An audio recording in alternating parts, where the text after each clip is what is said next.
எனக்கு தெரிஞ்ச வரைக்கும் நான் பார்த்த வரைக்கும் பார்த்தீங்கன்னா திருமணங்கள் நடக்குதுனால அது மாப்பிள்ளை வீட்டில் தான் திருமணம் நடக்கும். அப்படி மாப்பிள்ளை வீட்டில் திருமணம் நடக்குது. சில பேர் வீட்டில் நான் கேள்விப்பட்டிருக்கேன் பெண்கள் வீட்டில் திருமணம் நடக்கும்னு சொல்லிட்டு. ஆனா இது 90% பார்த்தீங்கன்னா மாப்பிள்ளை வீட்டில் தான் திருமணம் நடக்கும் போல. அப்படி நடக்கிற திருமண நிகழ்ச்சி முடிஞ்சதுக்கு அப்புறம் பார்த்தீங்கன்னா பெண்கள் வந்து அதாவது கல்யாணம் பண்ண அந்த பெண் வந்து பார்த்தீங்கன்னா மாப்பிள்ளை வீட்டுக்கு வந்துருவாங்க. ஆனா நம்ம இருக்கிற இந்த தமிழ்நாட்டுல இதுக்கு நேர்மாறாக, அதாவது கல்யாணம் நடக்குதுன்னா அந்த கல்யாணம் பெண்கள் வீட்டில் தான் நடக்கும். மாப்பிள்ளை வந்து பாத்தீங்கன்னா அந்த பெண் வீட்டுக்கு போயிடுவாங்க. அதாவது பெண் வந்து மாப்பிள்ளை வீட்டுக்கு வர மாட்டாங்க, மாப்பிள்ளை வந்து பெண் வீட்டுக்கு போயிடுவாங்க. இப்படி வந்து பாத்தீங்கன்னா நம்ம தமிழ்நாட்டுல இப்படி ஒரு கல்யாணம் நடக்குது அப்படின்ற விஷயத்தை கேள்விப்படும்போது ரொம்ப ஆச்சரியமா அதிசயமா இருக்கு. அதை பத்தின முழு தகவலை தான் நாம இந்த பதிவுல பார்க்க போறோம். ஸோ பார்க்கறதுக்கு முன்னாடி நம்ம சேனலை ஃபர்ஸ்ட் டைம் தான் பாக்குறீங்கன்னா சப்ஸ்கிரைப் பண்ணிட்டு நேரா வாங்க. எந்தெந்த ஊர்லலாம் மாப்பிள்ளை பெண் வீட்டுக்கே போயிடுறாங்கன்ற தகவலை நாம பார்க்கலாம். ஸோ திருமணத்துக்கு பின்னாடி பார்த்தீங்கன்னா எல்லாருமே நம்ம எல்லாரும் பார்த்ததுதான். ஸோ திருமணம் ஆனதும் திருமணமான அந்த மணமகள் வந்து பார்த்தீங்கன்னா மணமகன் வீட்டுக்கு தான் வந்துருவாங்க.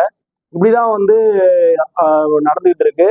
ஸோ ஆனா இந்த குறிப்பிட்ட சில கிராமங்கள்ல வந்து மட்டும் பார்த்தீங்கன்னா திருமணம் ஆன கையோட மாப்பிள்ளை வந்து பார்த்தீங்கன்னா மணமகள் வீட்டுக்கே போயிடுவாங்க. ஸோ அங்கதான் அவங்க இருப்பாங்க. இங்க எப்படி நம்ம மருமகள் அப்படின்னு சொல்றாங்களோ அது மாதிரி மருமகன் சொல்லிட்டு அவங்க எடுத்துப்பாங்க.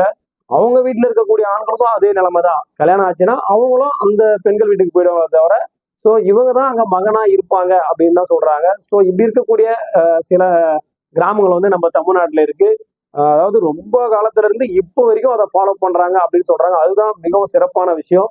ஸோ அந்த கிராமங்கள் எங்க இருக்கு அப்படின்றத பார்ப்போம். தூத்துக்குடி மாநகர்ல இருந்து பாத்தீங்கன்னா கிட்டத்தட்ட 45 கிலோமீட்டர் கிட்ட இந்த கிராமங்கள் இருக்கு. சிவகலை, செக்காரக்குடி, புதூர், தலவாய்புரம், ஒட்டலூரணி, முடிவைத்தானேந்தல், கூட்டுடன்காடு, செட்டியூரணி, வர்த்தகரெட்டிப்பட்டி, ஏரல், சொக்கலிங்கபுரம், பனகுளம், பண்டியாபுரம், தட்டப்பாறை, ராமச்சந்திரபுரம். ஸோ இப்படி இருக்கக்கூடிய இந்த 16 ஊர்ல தான் பார்த்தீங்கன்னா 16 கிராமங்கள். இந்த கிராமங்கள் இருக்கக்கூடிய ஒரு குறிப்பிட்ட சமூகத்தினர் மட்டும் பார்த்தீங்கன்னா இதை நடைமுறைப்படுத்துறாங்க.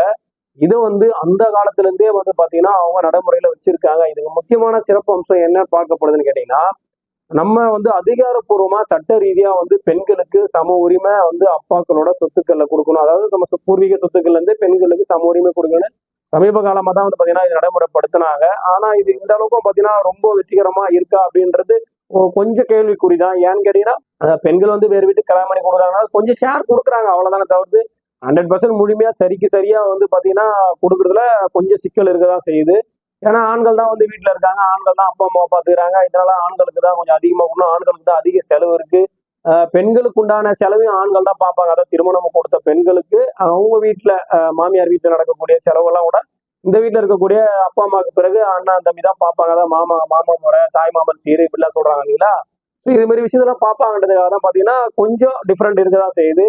ஆனா இந்த குறிப்பிட்ட சமூகத்தை சேர்ந்த நம்ம தமிழ் மக்கள் வந்து பாத்தீங்கன்னா இந்த நடைமுறை சட்டம் படுத்துறதுக்கு முன்னாடியே அங்க வந்து ஆண்களுக்கும் பெண்களுக்கும் சரிசமமா தங்களுடைய சொத்துக்களை கொடுக்கணும் அப்படின்றத ஃபாலோ பண்றாங்க. இதனாலதான் வந்து பாத்தீங்கன்னா பெண்கள் தான் அந்த குடும்பத்துக்கு வாரிசா பார்க்கப்படுது. இதுதான் ரொம்ப ரொம்ப சிறப்பான விஷயமா இருக்குது. ஏங்க நம்ம வந்து ஒரு காலகட்டத்திலாம் பாத்தீங்கன்னா பெண் குழந்தை பிறந்தா கள்ளிப்பால் ஊத்தி கொண்டுடுவாங்க அப்படின்லாம் நான் கேள்விப்பட்டிருக்கேன். ஸோ ஆண் குழந்தையா முக்கியத்துவம் கொடுப்பாங்க, பெண் குழந்தைய முக்கியத்துவம் கொடுக்க மாட்டாங்க அப்படின்னு சொல்லுவாங்க. ஆனா இந்த கிராமத்தெல்லாம் பாத்தீங்கன்னா பெண்கள் தான் வந்து ரொம்ப ரொம்ப முக்கியத்துவம் கொடுக்குறாங்க. பெண் குழந்தை பிறந்தா அவங்க குடும்பத்துக்கு வாரிசு கிடைச்ச மாதிரி. ஏன்னா பெண் குழந்தை தான் கடைசி வரைக்கும் பேரண்ட்ஸ் கூட இருக்க போது, ஆண் குழந்தைங்க கல்யாணம் பண்ணிட்டு இன்னொரு வீட்டுக்கு போயிடுவாங்க. லேடிஸ் நம்ம வீட்டுல நம்ம இடத்துல லேடிஸ் போற மாதிரி அங்க வந்து ஆண்கள் போயிடுறாங்க. இதனால பெண் குழந்தை பிறந்தா அங்க வந்து பாத்தீங்கன்னா குழந்தை பிறந்தனா குலவி சத்தம் போடுவாங்களாம். ஆனா பெண் குழந்தை பிறந்தா சத்தம் ரொம்ப அதிகமா இருக்குதுன்னா பெண் குழந்தை பிறந்ததுன்னு அர்த்தமா. ஏன்னா ரொம்ப சந்தோஷப்படுவாங்களாம். அதுக்காக அவங்க ஆண்களை வெறுக்கல. ஸோ ஆண் குழந்தையும் ஓகே தான், ஆனா பெண் குழந்தை தான் நம்ம கூட இருக்க போகுது அப்படின்ற ஒரு ரொம்ப சந்தோஷமான விஷயம் தான் அங்க பார்க்கப்படுது. இதுக்கப்புறம் பாத்தீங்கன்னா அந்த கிராமத்துல இருக்கக்கூடிய எல்லா பெண்களுக்கும் ஆண்கள் வந்து திருமணம் பண்ணாங்கன்னா ஆண்கள் வந்து அவங்க வீட்டுக்கு போயிடுவாங்க. ஸோ இவங்க மறு வீட்டுக்கு சொல்லுவாங்க இல்ல, திருமணம் ஆனா மறு வீட்டுக்கு போறேன் வரேன்னு சொல்லுவாங்க இல்ல. ஸோ மறு வீட்டுக்கு ஆண்கள்லாம் போயிட்டு திரும்பி இவங்க வீட்டுக்கு வந்துருவாங்க. அதாவது மருமகனா இவங்க வீட்டுல இருப்பாங்க. ஸோ இப்படி இருக்கக்கூடிய இந்த சூழல் தான் வந்து பாத்தீங்கன்னா இந்த குறிப்பிட்ட கிராமம்லாம் இருக்கு. இது வந்து வித்தியாசமானவும் இருக்கு, ரொம்ப ஆச்சரியப்படக்கூடிய விதத்துலயே இருக்கு. ஏன்னு கேட்டீங்கன்னா எல்லா இடத்துலயும் பெண்கள் வந்துதான் வரணுமா இல்ல, ஆனா நாமளும் வந்து ஆண்களும் வந்து இங்க போறதுன்றது ரொம்ப சிறப்பான விஷயம் தான். ஸோ இந்த பழக்கத்தை வந்து பாத்தீங்கன்னா நன்குடி வேளாளர் சமூகத்தினர் தான் பாத்தீங்கன்னா இதை நடைமுறைப்படுத்திக்கிட்டும் இருக்காங்க. இப்போ வரைக்கும் இந்த 2K கிட்ஸ் வந்துச்சு. இப்போ வரைக்கும் பாத்தீங்கன்னா அங்க இப்படிதான் ரூலு. ஸோ கல்யாணம் ஆனா மாப்பிள்ளை பொண்ணு வீட்டுக்கு போயிட்டே இருக்க வேண்டியதான். ஸோ ஆனா இதுல இருக்கிற என்னென்ன வந்து நன்மைகள், என்னென்ன பிளஸ் பாயிண்ட்லாம் இந்த விஷயத்துல இருக்குன்னு பாத்தீங்கன்னா, ஸோ பெண் குழந்தைகள் வந்து அந்த காலத்துல இருந்தே இப்போ வரைக்கும் பாத்தீங்கன்னா கொஞ்சம் அப்படின்ற மாதிரி தானே இருக்கும். ஆனா இவங்க அந்த காலத்துல இருந்தே இப்போ வரைக்கும் பாத்தீங்கன்னா பெண் குழந்தைகளுக்கு அதிக முக்கியத்துவம் கொடுத்துருக்காங்க. உண்மையிலேயே ஹேட்ஸ் ஆஃப், நம்ம வந்து அவங்களுக்கு தலை வணங்கலாம். ஏன்னு கேட்டீங்கன்னா பெண்களுக்கு சரிசமமா சொத்து கொடுக்கறதும் இல்லாம ஆண்களுக்கு நிகரா பெண்களை பார்க்கப்பட்ட சமூகம் அப்படின்னு நம்ம சொல்லலாம். ஸோ அந்த அளவுக்கு உயர்த்தி பார்க்கக்கூடிய ஒரு சமூகம்னா அது இந்த நன்குடி வேளாளர் சமூகம் தான். ஸோ பெண்களும் ஆண்கள் அப்படின்னு வேற்றுமையே அவங்க பார்க்கல அப்படின்றது ரொம்ப ரொம்ப சிறப்பான விஷயம். நம்ம தமிழ்நாட்டுல திருநெல்வேலி, தூத்துக்குடி இந்த மாவட்டங்கள்ல தான் பாத்தீங்கன்னா இவங்க அதிக அளவுல இருக்காங்க. ஸோ இவங்க வந்து பாத்தீங்கன்னா பெண்களுக்கு அவங்க வீட்டுல இருக்கக்கூடிய எல்லா சொத்துக்களும், அது நஞ்சியா இருந்தாலும் புஞ்சியா இருந்தாலும், அது எவ்வளவு இதுவா இருந்தாலும் சரி, எவ்வளவு சொத்துக்கள் இருந்தாலும் அதை சரிசமமா பிரிச்சு கொடுத்துருவாங்க. ஸோ இவங்க வீட்டுல வந்து பாத்தீங்கன்னா ஆண்கள் வந்து மருமகன் வந்து குடியேறாங்க இல்லைங்களா. ஸோ அவங்களுக்கு அவங்களுடைய மனநிலை எப்படி இருக்கும் அப்படின்ற விஷயத்த ஒருத்தர் பகிர்ந்திருக்காரு. அவர் என்ன சொல்றாருன்னு கேட்டீங்கன்னா, நம்ம வந்து அவங்க வீட்டுக்கு போகும்போது நம்மளுடைய சுதந்திரம் முழுசா பறிக்கப்படுற மாதிரி ஒரு ஃபீலா இருந்துச்சு எனக்கு ஆரம்ப காலகட்டத்துல. அதாவது அவர் திருமணமாகி போன புதுசா இருக்கும் இல்லைங்களா. ஒரு பெண் கூட நம்ம வீட்டுக்கு வந்துக்கிறாங்கன்னா அவங்களும் கொஞ்சம் கொஞ்சம் கஷ்டப்படுவாங்க. அப்படியே சுதாச்சிரமா இருந்து அதுக்கப்புறம் பாத்தீங்கன்னா அவங்களே அந்த வீட்டை ஆளுவாங்க. அதே போலதான் அங்கேயும் ஆண்கள் அப்படியே நேர்மாறா உள்ள போறதுனால அங்க வந்து எல்லா முடிவுகளும் அந்த அப்பா வந்து, அதாவது பெண்ணோட அப்பா தான் முடிவு எடுப்பாரு. ஏன்னா அவங்க குடும்பத்துக்கு பெரியவரு, நம்ம வீட்டுல நம்ம அப்பா பெரியவரு, அவங்க வீட்டுல அவங்க அப்பா பெரியவரு. ஸோ கொஞ்சம் கஷ்டமா இருக்கு, சிரமமா இருந்தது. ஆனா இந்த சிரமத்துக்கெல்லாம் பலன் எப்ப கிடைக்குதுன்னு அவர் சொல்றாருன்னு கேட்டீங்கன்னா, அவருக்கு இதே மாதிரி குழந்தைங்க பிறக்குது, பெண் குழந்தை பிறகு அவருடைய பெண்ணுக்கு திருமணம் ஆகும்போது அவருடைய பெண்ணு அவரை விட்டு பிரிஞ்சு போகல அப்படின்னும் போது நினைக்கும் போது அவருக்கு ரொம்ப சந்தோஷமா இருக்கு அப்படின்ற கருத்தை பதிவிட்டு இருக்காரு. ஸோ அந்த ஆர்டிகளை படிக்கும் போதே ரொம்ப சந்தோஷமா இருக்கு. ஏன்னு கேட்டீங்கன்னா வழக்கத்துக்கு மாறா, அதாவது எப்பவுமே பெண்கள் தான் போகணுமா, ஆண்கள் போகக்கூடாதான்ற மாதிரி இருக்கு. ஓகே தான், என்னை பொறுத்த வரைக்கும் ரொம்ப சந்தோஷமான விஷயம் தான். சரிசமமான சொத்தை பிரிச்சு கொடுக்குறாங்க. அது மட்டும் இல்லாம பெண் குழந்தைய வாரிசா வச்சுக்கிறாங்க, ஆண் குழந்தைகளை அடுத்த வீட்டுக்கு அனுப்புறாங்க. ஸோ இதே மாதிரிதான் எல்லா சமூகத்திலையும் பண்றாங்க. அவங்கள நிறைய சமூகங்கள் இருக்கு. அவங்க எல்லாமே பாத்தீங்கன்னா அந்த குறிப்பிட்ட சமூகத்துல இருந்து இன்னொரு சமூகத்தை சார்ந்தவங்க தான் கல்யாணம் பண்ணிருக்காங்க. அந்த மேலாளர் சமூகம் வந்து நிறைய சமூக பிரிவு இருக்கு அதுல. ஸோ மாத்தி தான் கல்யாணம் பண்ணிருக்காங்க. ஸோ அதனால ஆண் குழந்தை அங்க ஒரு ஆண் போனா நம்ம வீட்டுக்கு ஒரு ஆண் வரதான் போறான். ஸோ மொத்தத்துல எந்த பிரச்சனையும் இல்லை, முறைதான் மாறுபடுதே தவிர. ஆனா பெண் குழந்தைகளை அவங்க வீட்டுக்கு ரொம்ப சிரசா நினைக்கிறாங்க. அதுதான் முக்கியமான விஷயமா பார்க்கப்படுது. இதுல சிறப்பான அம்சம் என்ன கேட்டீங்கன்னா, இப்ப இருக்கிற 2K கிட்ஸ் இவங்க எல்லாம் வந்து என்ன பண்ணுவாங்க, இப்போ 2K கிட்ஸ் எந்த அளவுக்கு இருக்காங்க நம்ம எல்லாருக்குமே தெரியும். ஸோ பக்காவா விறுவிறுப்பா ஸ்பீடா இருக்கிற காலகட்டத்துல பாத்தீங்கன்னா அவங்க எல்லாருமே வந்து பாத்தீங்கன்னா, ஸோ இது நடைமுறைப்படுத்தக்கூடிய இந்த விஷயத்துல கண்டிப்பா அவங்களுக்கு எந்த மாற்று கருத்தும் இல்லை. ஸோ அவங்களும் வந்து பாத்தீங்கன்னா இப்ப இருக்கக்கூடிய இதே அந்த பழைய வழிமுறை தான் அவங்களும் ஃபாலோ பண்றாங்கன்னு சொல்றாங்க. ஆனா இதுல இருக்கக்கூடிய விஷயம் என்னன்னு கேட்டீங்கன்னா, சிறப்பான விஷயம் என்னன்னு கேட்டீங்கன்னா, எல்லாருமே வந்து கொஞ்சம் வருத்தப்படக்கூடிய விஷயமா பார்க்கப்படுறது என்னன்னு கேட்டீங்கன்னா, எனக்கு வந்து நம்ம ஊர்ல இப்ப நம்ம தான் வச்சுக்கோங்களேன், நம்ம கல்யாணம் பண்ணி நம்ம இன்னொரு வீட்டுக்கு போயிடுவோம் இல்லைங்களா. ஸோ அதனால அங்க இருக்கக்கூடிய பெண்கள் தான் ஃப்ரெண்ட்ஸா தான் நல்லது. ஏன்னா பெண்கள் தான் வந்து பாத்தீங்கன்னா அங்கேயே இருப்பாங்க, ஆண்கள் வந்து வேற ஊருக்கு போயிடுவாங்க. அதுதான் வந்து சிறப்பான விஷயமா சொல்றாங்க. ஸோ பெண்கள் வந்து அதிக அளவுல ஃப்ரெண்ட்ஸா இருந்தா நம்ம ஊர்லயே இருப்பாங்க, நம்ம பார்த்துக்கிட்டே இருக்கலாம், அவங்க வெளியூருக்கு போறதே இல்லை.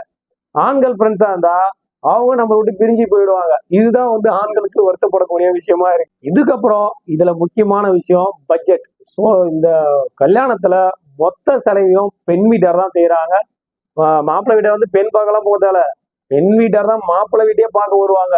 ஸோ எல்லாமே அப்படியே நேர் மாறாங்க. ஸோ இந்த விஷயம் அப்படிதான் நடக்கும். கல்யாணம் பண்றதுல இருந்து அது கல்யாணத்துக்கு தேவையான எல்லா பொருளும், மண்டபம் முதற்கொண்டு, உணவு முதற்கொண்டு எல்லாமே பெண்கள் வீட்டார் தான் செய்வாங்க. மாப்பிள்ளை ஜம்முன்னு போனா மட்டும் போதும், மாப்பிள்ளைக்கு A to Z எல்லாமே அவங்க பண்ணிடுவாங்க. அது மட்டும் இல்லைங்க, மாப்பிள்ளைய கடைசியா யானை மீது, அதாவது யானை சவாரி சொல்லுவாங்கல்ல, யானை மீது உட்கார வச்சுதான் ஊர்வலமே போகலாம். குதிரை ஊர்வலம், கார்ல, நம்ம சென்னையில வந்து கார்ல எல்லாம் மாதிரி பயங்கர பந்தாவா பண்றோம் இல்லைங்களா. ஆனா அந்த கிராமத்துல பாத்தீங்கன்னா யானை மேல உட்கார வச்சுதான் மாப்பிள்ளைய ஊர்வலமா கம்பீரமா கூப்பிட்டு போவாங்கன்னு சொல்றாங்க.